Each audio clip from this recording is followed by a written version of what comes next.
Bonjour à toutes, bonjour à tous et bienvenue dans ces nouveaux rendez-vous de la géopolitique qui sont tournés en live sur le campus de l'INSEC de Lyon avec les étudiants de l'ESCE et aussi les étudiants du BBA INSEC. On est ravis d'être là, ça fait 2 ans qu'on voulait se déplacer à Lyon, les circonstances que vous avez connues et qu'on a traversées nous aussi, Covid, confinement, nous ont contrariés, mais on a gardé cette idée en tête et on est ravis aujourd'hui de vous retrouver dans une programmation qui a été bousculée, une programmation qui est spéciale, puisque avec l'actualité ukrainienne, on a décidé de revoir entièrement les programmes digitaux de l'ESCE et les tourner vers cette actualité pour la couvrir. On a tourné un forum des humanités Penser la guerre, qui est dédié à la question aussi, un podcast libre-échange et maintenant un rendez-vous de la géopolitique devant vous. Aujourd'hui, on va s'intéresser à la thématique suivante, on va s'intéresser à la guerre en Ukraine, bien sûr, et aux conséquences du conflit de cette guerre sur la pensée stratégique occidentale et sur la perception géopolitique occidentale, elle aussi.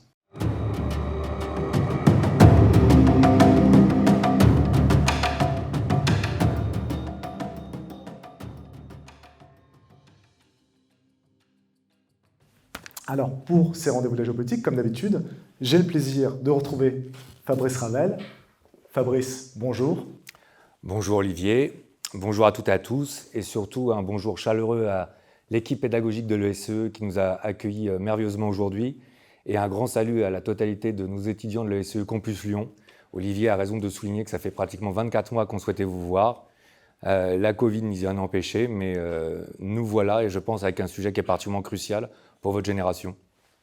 Oui, et justement, avant même de débuter, ce qui est important, ce qu'on fait parfois dans les rendez-vous de la géopolitique, c'est qu'on pose les concepts, les notions. Et là, on le voit dans l'intitulé de la thématique, il y a beaucoup de concepts qui méritent d'être explicités. On parle d'Occident, qu'est-ce qu'on entend par Occident? On parle de pensée stratégique, qu'est-ce qu'on entend par là? Et si on parle de perception géopolitique, là aussi, quel est le sens de ce terme ou de ce concept?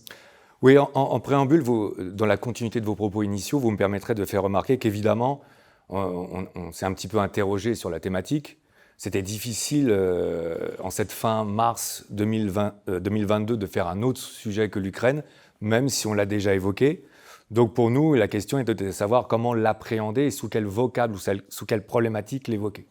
Et là, c'est vrai que ce qui me paraît important, c'est d'essayer, pour nous occidentaux, d'essayer de percevoir quelles pourraient être les conséquences en termes de géopolitique.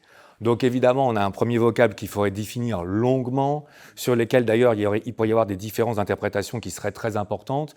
Mais là, pour dire clairement les choses, on va prendre le terme d'occidental dans sa définition la plus étroite ou la plus réduite. On voit bien que c'est une facilité de langage pour montrer d'une part les États-Unis d'Amérique et l'Europe ou l'Union européenne. Ça, c'est le premier aspect qu'il faut préciser. Même si on est parfaitement d'accord, ce serait contestable s'il fallait appréhender le monde par rapport à d'autres civilisations ou d'autres États.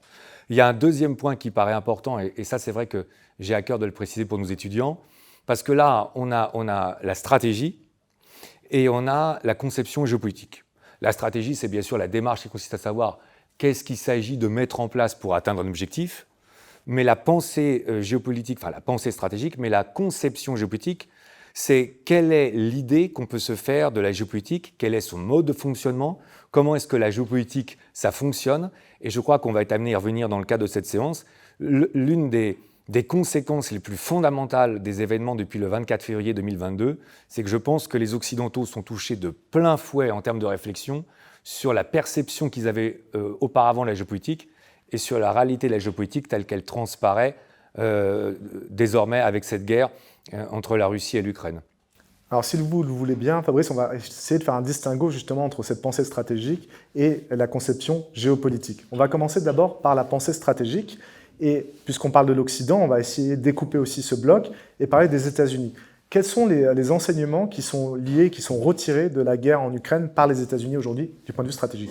Alors là, on peut considérer qu'il y en a globalement 3. Donc c'est comme une sorte de démarche, si vous me permettez, par cercle concentrique de plus en plus élargi et de plus en plus important, donc des considérations qu'on qualifiera d'abord de tactiques, puis d'opérationnelles et stratégiques. Et si on se met à aborder la première dimension la plus immédiate, qu'on pourrait qualifier de tactique, il y a quand même un point qui paraît un petit peu surprenant, on va s'efforcer de l'expliquer, c'est toute la communication, le discours américain qu'on a finalement, non seulement dans le cadre de cette crise, un tout petit peu en amont par rapport à la crise, et même plus généralement d'ailleurs depuis quelques mois ou quelques années. De quoi s'agit-il ? Il y a un premier point qui est vraiment nécessaire à souligner à nouveau, c'est qu'on ne peut être que surpris que d'entendre le président des États-Unis d'Amérique, Joe Biden, dans le courant de décembre 2021, dire que dans l'hypothèse d'une guerre qui n'était pas encore déclenchée, quoi qu'il en soit, de toute façon, les Américains n'interviendraient pas et ne seraient pas amenés à emmener des forces militaires. C'est un point qu'il est capital à se remémorer et à intégrer, parce qu'on comprend bien là, ça c'est quand même, on va dire, assez basique en géopolitique, que forcément les Russes ont entendu cet aspect ou ce discours, et que forcément Vladimir Poutine n'a pu qu'être intéressé par le fait d'entendre ou de comprendre qu'on levait l'hypothèse ou qu'on levait l'hypothèque de l'intervention américaine. De quelque part là, on voit bien qu'il y a comme une sorte d'encouragement. C'est d'autant plus surprenant que ça s'inscrit dans la continuité d'ailleurs de ce qu'avait fait Barack Obama. On retrouve ça dans un ouvrage de Bob Woodward, Obama's War, où on est toujours très très surpris de la transparence que les Américains mettent dans leur communication géopolitique. Barack Obama avait dit on va envoyer des troupes en renfort, mais on les enverra que pour 24 mois, et dans 24 mois, on rentre. Donc évidemment, si on s'oppose aux Américains, on se dit légitimement, il n'y a qu'à attendre 24 mois, dans 24 mois, ils seront partis. Ce qui avait fait dire à un chef taliban, je trouve, qui avait beaucoup d'esprit. Donc les Américains, on les montre, nous on a le temps, et on saura quand est-ce qu'ils vont partir. Et ce n'est pas totalement nouveau, puisque Joe Biden, là aussi, au printemps, avait dit, nous, vous savez, les Américains, cet été, je trouve que c'est un élément qu'on a totalement tendance à oublier, parce que c'est arrivé pendant l'été, mais les Américains ont annoncé qu'ils allaient partir le 15 août 2021 de Kaboul, et on se rappelle les conditions assez désastreuses dans lesquelles ça s'est produit, parce qu'ils ont trop annoncé les événements. Et cet aspect-là me semble très important dans la mise en place de la crise, et là on a envie de dire, quand on se remémore, notamment à travers le deuxième tome de l'histoire de la guerre froide d'André Fontaine, les conditions dans lesquelles la guerre de Corée s'est déclenchée en juin 1950, on se rappelle que le secrétaire d'État, donc l'équivalent du ministre des Affaires étrangères, avait dit au printemps 1950 « Oh, finalement, nous, vous savez, les considérations en Corée, ça nous importune pas beaucoup. Enfin, les États-Unis ne sont pas concernés, notre liberté ne dépend pas de ça. » Évidemment, on a envie de dire c'est presque un appel à l'attaque. Ça n'avait pas raté. Cette déclaration avait eu lieu au printemps 1950, et la Corée du Nord attaque la Corée du Sud en juin 1950. Donc on est d'autant plus surpris quand même de l'attitude américaine qu'il y avait un certain nombre de précédents qui auraient dû les alerter. Et là, on voit bien qu'il y a deux considérations qui vont peut-être nous amener à développer davantage notre propos. N'oublions pas qu'il y a des considérations électorales, et qu'en novembre 2022, d'ici 6 mois, il y a les élections qu'on appelle les midterms. Apparemment, ça ne se passe pas très très bien en termes de popularité pour Joe Biden, et on voit bien qu'il y a une sorte de résistance ou de volonté, ça se voit dans les sondages américains, que de ne pas être impliqué sur les questions ukrainiennes, mais ça peut aussi mettre en évidence une grille de lecture plus large en termes de stratégie de la part des États-Unis d'Amérique. Oui, vous avez raison sur ce deuxième point qui nous concerne plus, en tout cas plus immédiatement dans les rendez-vous de la géopolitique. Il y a quand même là aussi des déclarations qui sont très nettes de la part de la diplomatie américaine sur un recentrement ou plutôt un déplacement du regard vers un autre pays que la Russie, qui était peut-être l'allié structurant des relations internationales jusqu'à présent. Et cette personne, enfin ce pays est... Ce pays est la République populaire de Chine. Et c'est vrai que quand on regarde un petit peu les événements, ça va peut-être surprendre un peu nos étudiants d'ailleurs, pour avoir repris un peu de perspective historique et avoir fait des recherches, on peut presque considérer que c'est une obsession en fait. Si on regarde, c'est une obsession américaine. Il n'y a qu'à écouter les propos. C'est la Chine, la Chine, la Chine, la rivalité avec la Chine. Tout est centré ou concentré sur la Chine. Et là où il peut y avoir une surprise, y compris pour nous en géopolitique, c'est que ça ne date pas de Biden, ça remonte jusqu'à Trump. Mais ça ne commence pas avec Trump, c'est la fameuse stratégie du pivot de Barack Obama, empruntée au basket, puisque c'est l'un des sports favoris de Barack Obama, et qu'on voit bien, ça va être assez intéressant par rapport à ce qu'on va être amené à se dire sur les questions européennes, que les États-Unis considèrent que l'axe de réflexion et même la grille de lecture ou la vision qu'ils doivent avoir des choses se tourne plus du tout sur le continent européen, mais qu'il faut totalement se retourner à 180 degrés sur la façade maritime du Pacifique et être comme happé par, on va dire, le Pacifique. Donc ça, c'est très important. Et d'ailleurs, on avait eu l'occasion de l'évoquer déjà précédemment dans des rencontres précédentes, notamment sur le live qu'on avait été amené à faire le 22 mars et sur le podcast.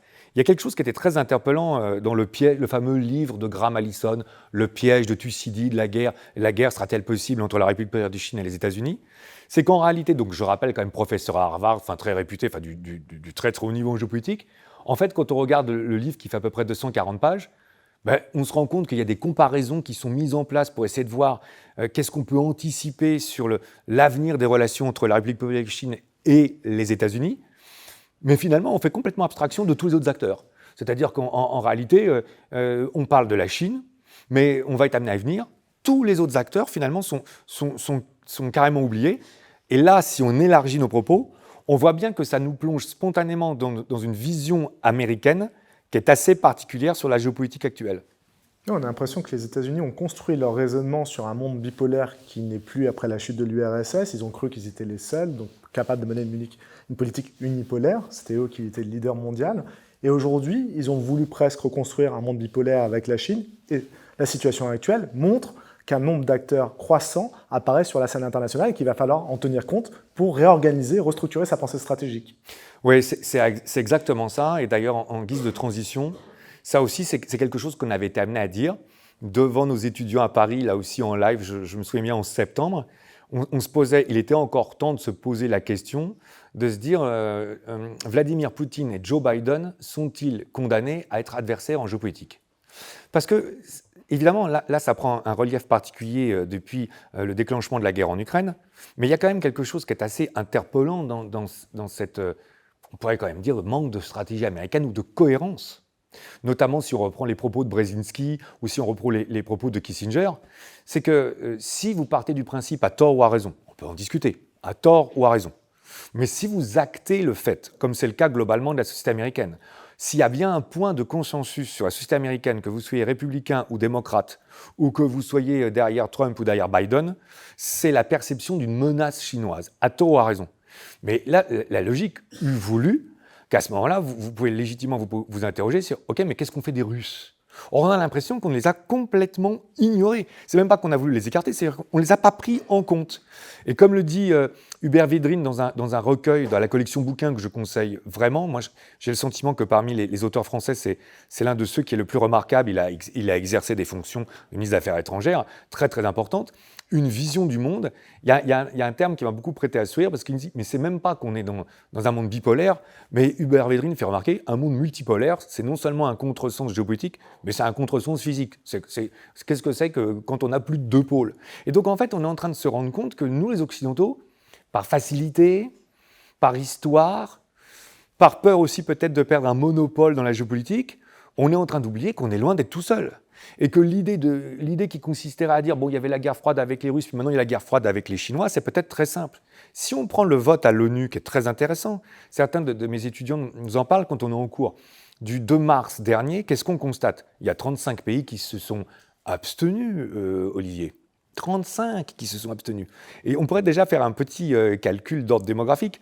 Quand la Chine s'abstient et quand l'Inde s'abstient, ça fait quand même pratiquement plusieurs milliards d'habitants de la planète qui s'abstiennent et qui n'ont pas l'air de suivre le point de vue américain. De même qu'on pourrait faire remarquer que l'Afrique du Sud s'est abstenue, le Pakistan s'est abstenu, que le Sénégal s'est abstenu. Donc il y a un certain nombre de pays qui, d'ailleurs pour différentes raisons, n'ont pas souhaité suivre cette logique. Ce qui est aussi intéressant dans la continuité, c'est qu'il y a certains pays dont je trouve qu'en Europe, on oublie qu'ils ont un rôle décisif en termes de négociation et d'échanges diplomatiques. Je pense notamment à la Turquie, qui est en train de jouer un rôle essentiel pour essayer de trouver des solutions diplomatiques entre la Russie d'une part et l'Ukraine d'autre part. Et tout ça, quelque part, ça remet en évidence ou en exergue une critique qui avait été faite par Roman Farrow, c'est un prix Pulitzer. Le terme en français, c'est paix sur guerre. Alors, je dis tout de suite à mes étudiants que je ne suis pas très, très convaincu par la traduction française. Je trouve que le War on Peace, c'était beaucoup plus clair, parce qu'en gros, c'est la guerre qu'on a déclarée à notre diplomatie ou même à la solution diplomatique. Et Roman Farrow d'insister sur le fait le problème des États-Unis, c'est qu'ils ont privilégié les conflits, ils ont privilégié la force militaire. Or, dans un monde dans lequel il y a plusieurs acteurs, il va falloir redécouvrir l'intérêt d'un grand corps diplomatique développé et de la nécessité d'échanger avec plusieurs partenaires si on veut retrouver la paix dans un équilibre.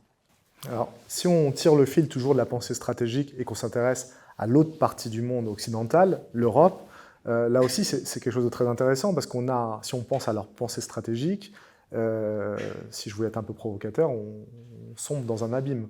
Alors, il y a du mieux, on sent qu'il y a une volonté de concevoir cette pensée stratégique, mais on part de loin notamment c'est lié à l'histoire de la construction européenne, la volonté d'un monde pacifié, et donc à l'absence de stratégie ou de pensée, de calcul géopolitique peut-être. Ah mais là, c'est pas qu'on parte de loin, hein. Si on me permet, on est entre nous, je le sais bien, donc on va se dire quand même que la chose, pensée stratégique européenne en géopolitique, moi j'ai envie de dire, quelle pensée? Enfin, ce qui caractérise les Européens depuis 30 ans, en géopolitique, c'est qu'ils pensent plus.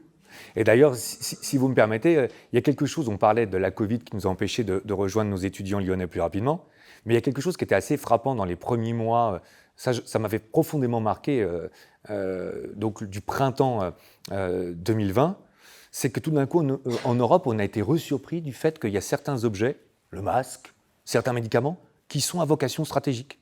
Et que si on n'est plus capable de les produire, tout d'un coup, on commence à dépendre d'un monde qui, pour différents intérêts politiques, peut plus ou moins marchander le fait de nous aider. De même qu'avec la crise ukrainienne, on voit bien que ça a des conséquences, on est abasourdis, nous, en géopolitique, de voir que les Allemands ont l'air de découvrir qu'ils dépendent des Russes pour le gaz, ce qui quand même est assez facilement palpable quand on regarde la composition énergétique. Et donc tout d'un coup, on a l'impression que les Européens sont en train de redécouvrir qu'effectivement, il n'est pas totalement parfois inutile d'être un stratège en géopolitique. Et il y a un élément qui vient corroborer ça. Alors évidemment, ce n'est pas toujours agréable de se l'entendre dire, mais quand Donald Trump, lors des différents sommets, faisait remarquer aux pays européens de l'OTAN qu'il n'y en a pratiquement que 8 sur la plus des vingtaines qui avaient un budget ou un produit intérieur brut en termes d'investissement militaire qui équivalait aux 2% qui étaient demandés. Aujourd'hui, on a 8. Que les Européens investissaient très très peu dans les questions militaires. En gros, on y reviendra, c'était un monde débarrassé de la guerre. Les Européens, dans la lecture, certainement nos étudiants lyonnais nous ont entendu à plusieurs reprises de Francis Fukuyama, La fin de l'histoire, on était parti dans une géopolitique où il n'y avait plus la guerre. Et donc là, tout d'un coup, les Européens se retrouvent confrontés à la guerre sur leur continent. Et attention, sur ce qu'on appelle dans notre jargon une guerre de haute intensité entre États qui avait totalement été oubliée. Et d'ailleurs, il y a quelque chose qui est assez symptomatique, c'est que là, je demande vraiment à nos étudiants de l'entendre, voir un chancelier allemand en Bundestag déclencher un plan d'urgence de 100 milliards d'euros pour financer la Bundeswehr qui était en déshérence, il faut que vous compreniez vraiment, pas toujours facile à 20 ans ou à 22 ans, à 25 ans, de comprendre le poids, ça étonne toujours nos étudiants quand on est en cours, le poids historique énorme qu'il y a sur la société allemande, évidemment avec le nazisme et la Deuxième Guerre mondiale. Donc pour les Allemands, c'est une remise en cause à 180 degrés, c'est ce qu'on appelle souvent une sorte de révolution copernicienne, qui consiste à dire, bon alors maintenant, il faut un nouveau armée. De même qu'un pays comme le Danemark, qui est neutre, envisage maintenant de ne plus être neutre. Et qu'en Suède, on n'a pas connu une guerre depuis 1814 et depuis Napoléon, et que pour la première fois depuis mars, la majorité de la population suédoise envisage de rentrer dans l'OTAN. Donc là, on voit bien que tout d'un coup, il y a comme une sorte de percussion de la réalité géopolitique qui amène apparemment les Européens à au moins reconsidérer qu'il va falloir construire une stratégie. Mais alors là, le problème, c'est laquelle ? Oui, je rappelle que l'Allemagne, ça donne un ordre de grandeur, a doublé son budget militaire en un an. C'est considérable. Et on voit bien que la question de la politique de la défense, qui n'est pas une question nouvelle pour l'Europe, revient sur le devant de la scène. Maintenant, c'est comment on l'alimente, comment on la nourrit, comment on la construit, et notamment dans le lien que l'Europe compte avoir, entretenir avec les États-Unis et bien sûr avec l'OTAN. Alors là, je vous demande de bien nous entendre. On touche une question essentielle. Et si on veut essayer de, non pas radicaliser ou simplifier nos propos, plutôt les rendre trop manichéens, il y a quand même quelque chose qui apparaît spontanément. Les questions de la défense ou les questions militaires, c'est vraiment la frange oubliée ou délaissée des questions européennes. Il y a des choses qui sont vraiment très très évidentes quand on les met en comparaison. Et si vous me permettez d'y mettre une petite touche personnelle, ça me touche d'autant plus que, en tant qu'ancien étudiant de sciences politiques, je me rappelle bien que mon mémoire portait sur le corps européen. Et je me rappelle bien l'effort des anciens de faire défiler la brigade franco-allemande sur les Champs-Élysées. Et la symbolique était énorme, évidemment, dans les perspectives historiques. On se rappelle bien de cette décision de François Mitterrand, qui avait ému jusqu'à des très pro-européens comme Valéry Giscard d'Estaing. Et François Mitterrand, en dehors de toute position partisane, avait dit « Attendez, c'est ça l'Europe ». Or, si on regarde bien, alors on peut être plus ou moins pour, on peut être plus ou moins contre, mais si on s'efforce d'être objectif, les grandes avancées européennes aujourd'hui, c'est le marché, c'est une régulation commune en termes de standardisation, c'est une sorte de corollaire sociétal qu'on a cherché à mettre en combinaison, en adéquation, c'est l'exemple de l'euro, mais en termes de défense. Depuis l'échec de la CED, et là évidemment, c'est particulier auprès de nos jeunes générations que je m'adresse, la communauté européenne de défense au début des années 50 était un projet d'une ambition folle. Il s'agissait 5 ans ou 6 ans après la fin de la Seconde Guerre mondiale de créer une armée européenne supranationale, intégrée, y compris avec des contingents allemands, enfin quelque chose de très très ambitieux.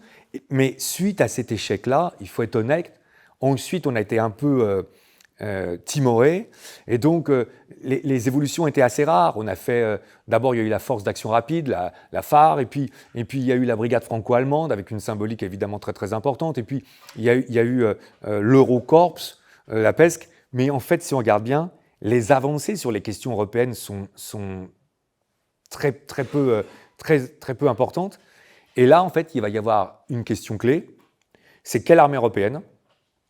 Indépendante ou pas de l'OTAN, est-ce que cette armée européenne, c'est la composante européenne de l'OTAN, ou est-ce que cette armée européenne est une force autonome qui permet aux Européens d'être indépendants politiquement ?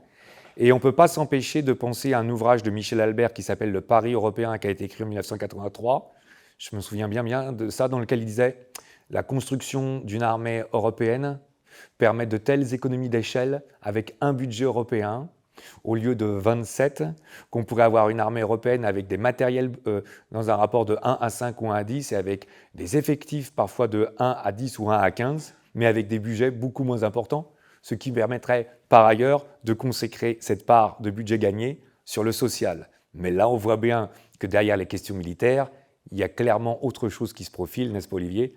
C'est le défi de la construction politique. Ouais. Et c'est vrai qu'on a eu l'occasion de le dire aussi, mais les crises qu'on a connues, les crises sanitaires, crises politiques, crises militaires, sont des instances de transformation majeures dans une société et des institutions. Et là, on voit que l'Union européenne et ses acteurs ont compris qu'il y avait un enjeu dont il fallait saisir un défi immédiat et imminent. Et là, ça pose à nouveau la question, qui est elle aussi pas nouvelle, de la construction d'une Europe politique, c'est-à-dire d'une Europe puissance. Alors là, le terme est lâché. On est à la conclusion, Europe puissance, et on voit bien que là, tout d'un coup, c'est assez interpellant d'ailleurs d'entendre ça pour nous, parce que ce qu'on est en train d'essayer de faire, c'est d'essayer de voir si la stratégie géopolitique ne dépendrait pas de la conception qu'on se fait de la géopolitique. Et c'est ce qu'on va être amené à faire dans la conclusion. Et que peut-être qu'à force d'inverser, on finit par se perdre. C'est pour ça qu'on a volontairement mis ça dans ce sens-là, puisque c'est celui tel qu'il est appréhendé en règle générale. Mais la question qu'on est en train de se poser, j'imagine certains de se dire « mais ça n'a jamais marché, ça relève plus du rêve que de la possibilité ». Et d'ailleurs, les questions, tout d'un coup, reviennent avec force et sont nombreuses. D'abord, l'Union européenne, jusqu'où ? C'est une question qu'on n'a toujours pas tranchée. Qui intègre-t-on définitivement, oui ou non, jusqu'à quand, et est-ce qu'à un moment on ferme la porte ? Première question. Deuxième question, selon quelle modalité de fonctionnement ? On se rappelle l'échec retentissant de la Constitution européenne, et de rappeler à nos étudiants d'ailleurs qu'il y a beaucoup de logiques encore aujourd'hui qui ne sont plus exactement à l'unanimité, mais qui sont proches de l'unanimité, parce que c'était hérité du traité de Rome du 25 mars 1957 où on était 6. Alors évidemment, à 6, on peut décider à l'unanimité. Bon, enfin, à 27, on voit bien que c'est complètement impossible, et a fortiori si on continue à s'élargir. Donc, quels seraient les modes opératoires en termes de fonctionnement ? Mais après, il y a beaucoup plus que ça. Et c'est quoi l'objectif ultime ? C'est quoi le projet ultime ? Quand vous prenez la communauté économique européenne telle qu'elle a été créée en 1957, et dont, à mon sens, l'appellation n'est pas opportune, et l'association économique de libre-échange, association de libre-échange dans laquelle on ne fait que du commerce, qui était fait à l'instigation du Royaume-Uni, on voit bien qu'il y a deux projets, en fait, en Europe, sur lesquels les Européens n'ont toujours pas arrêté une décision. C'est une Europe économique, purement économique, ou c'est une Europe politique qui est censée porter de la puissance et qui est censée permettre à l'Europe d'être à nouveau un acteur géopolitique. Donc là, on voit bien que les réflexions vont être immenses, que ça va être un vrai débat, et que ce débat doit être mesuré ou compris à l'aune de comment concevoir la géopolitique aujourd'hui en 2022. Je vous propose d'attaquer le deuxième aspect de notre question, justement la perception géopolitique. Et on voit, vous avez fait le point assez naturellement, prenons peut-être la région du monde occidental qui a une vision géopolitique, mais interrogeons-nous dessus, donc c'est les États-Unis évidemment, et quel est le rôle que les États-Unis souhaitent tenir dans le monde, comment ils souhaitent se projeter dans le monde, et là aussi c'est quelque chose qu'on a vu régulièrement, il y a une oscillation, une hésitation chez les Américains. Oui, alors là, il y a quelque chose qui me paraît, ça c'est l'opportunité pour nous, il y a quelque chose qui me paraît très très important, effectivement, qu'on soit amené à saisir ensemble, c'est peut-être d'essayer objectivement, le plus possible, est-ce qu'on peut être totalement objectif, je ne sais pas, mais le plus possible, de comprendre les États-Unis aujourd'hui. Je crois que ce qu'il faut d'abord commencer par comprendre, c'est que dans la première décennie du XXIe siècle, un peu dans la continuité de la fin de la guerre froide, c'est assez intéressant, Hubert Védrine utilisait un terme, les États-Unis, c'est une hyperpuissance. C'est-à-dire qu'il ne faut pas oublier qu'à la sortie de la guerre froide, ils étaient tout seuls. Et que dans la continuité de ça, dans cette première décennie, donc entre 2000-2001 jusqu'en 2009-2010, avec les deux présidences de W. Bush, on avait une vision américaine qui était très unilatéraliste. En gros, les Américains disaient « Bon, attendez, c'est nous qui décidons pour le monde entier, et tout est centré sur nous. » On se rappelle d'ailleurs que sur la deuxième intervention en Irak en mars 2003, en gros, ils se sont passés complètement de la vie de l'Organisation des Nations Unies. Et il y a un ouvrage qui me paraît assez intéressant à citer à nos étudiants, qui a été écrit en 2003 par Robert Kagan, qui était « La puissance et la faiblesse ». C'est la suite du titre qui est assez intéressante, parce que c'est les États-Unis et l'Europe. Donc là, on comprend tout de suite qu'il y a une sorte de refait puissance, faiblesse, États-Unis, Europe. On comprend très bien de quoi s'agit-il. Et d'ailleurs, dans le recto de la couverture, que j'ai relu récemment pour préparer ici à Lyon notre intervention, il y avait une phrase qui était sidérante. Je ne sais pas si on pourrait la dire aujourd'hui. Robert Kagan disait « Les Américains viennent de Mars, les Européens viennent de Vénus ». Donc là, on se disait, bon, ok, on a compris, du point de vue américain, nous les Européens, on n'est rien. Alors, on n'en est plus là. Par contre, les États-Unis d'Amérique vont être amenés à faire, me semble-t-il, un double choix. Ce double choix, quel est-il? D'abord, s'ils décidaient de se maintenir en géopolitique. Et je répète ma phrase, s'ils décidaient.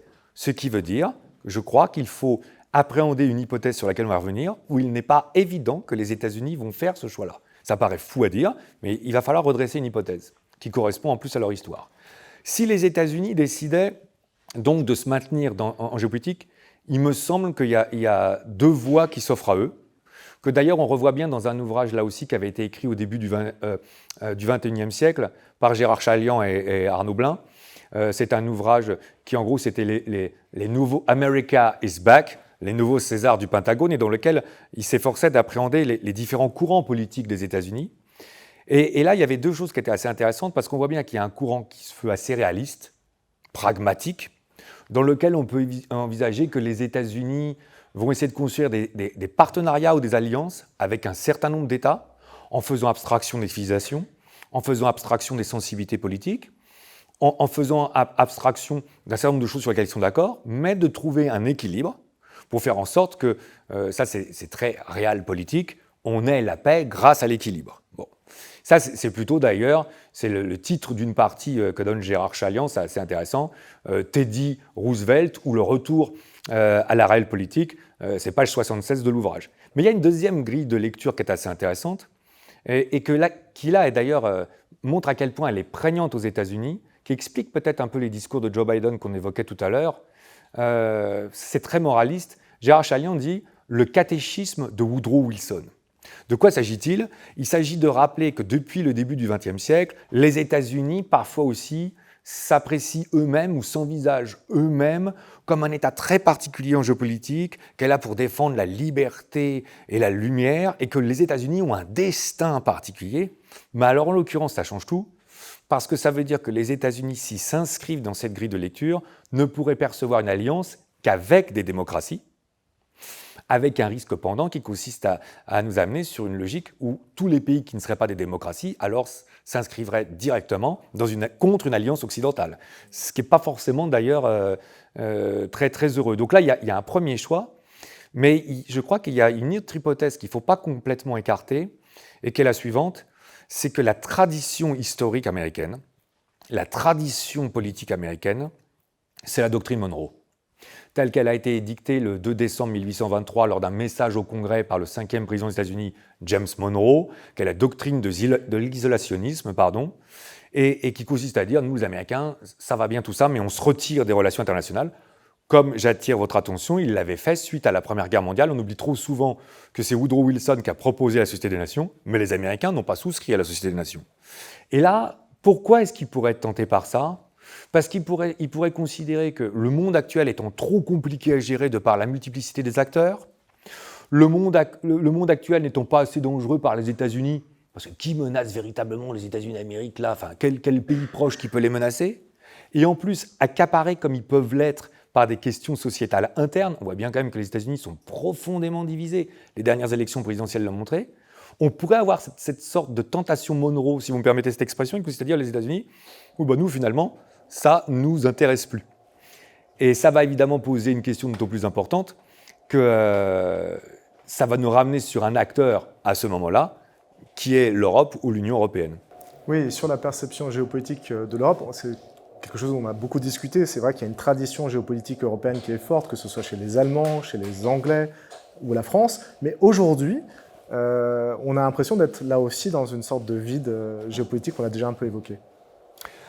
Oui, alors et là, on est en train devant nos étudiants, j'ai envie de dire, nous tous, Européens, parce qu'habitant en Europe, j'attire l'attention de chacune et chacun d'entre vous dans cette salle. On est face à une question que je qualifie, moi, en ce qui me concerne, d'existentielle. C'est-à-dire que là, la question qui est en train d'être posée à l'Europe, c'est un peu la question telle qu'on se la posait à l'acte 3 d'une fameuse pièce de Shakespeare, Hamlet. Là, la question qui est posée aux Européens, ça va tout simplement être ou ne pas être. Parce qu'il y a un ouvrage qui avait été sorti en 2008, qui était un ouvrage collectif, dont le titre, je trouvais, était très, très évocateur ou très, très révélateur. C'était « L'Europe, la puissance au bois dormant ». On a vraiment l'impression, égard à tout ce qu'on est en train de dire, que les Européens se sont complètement assoupis, complètement endormis, qu'ils ont complètement oublié de penser en stratégie géopolitique, qu'ils ont complètement oublié de se percevoir en tant qu'acteurs en termes de géopolitique, et que de par les événements en Ukraine, il va devenir urgent de savoir ce qu'on souhaite être à nouveau. À mon sens, c'est indispensable si l'Europe veut non seulement continuer à écrire l'histoire, mais en faire partie, et surtout, c'est indispensable pour cette jeune génération européenne qui est en face de nous, car l'objectif principal des dirigeants européens, ça va être de permettre, à travers une Europe puissance, de leur donner la liberté que d'avoir encore le choix d'avoir un destin. Écoutez Fabrice, je vous propose d'arrêter sur cette conclusion. Merci Fabrice. Merci à vous et merci à la salle.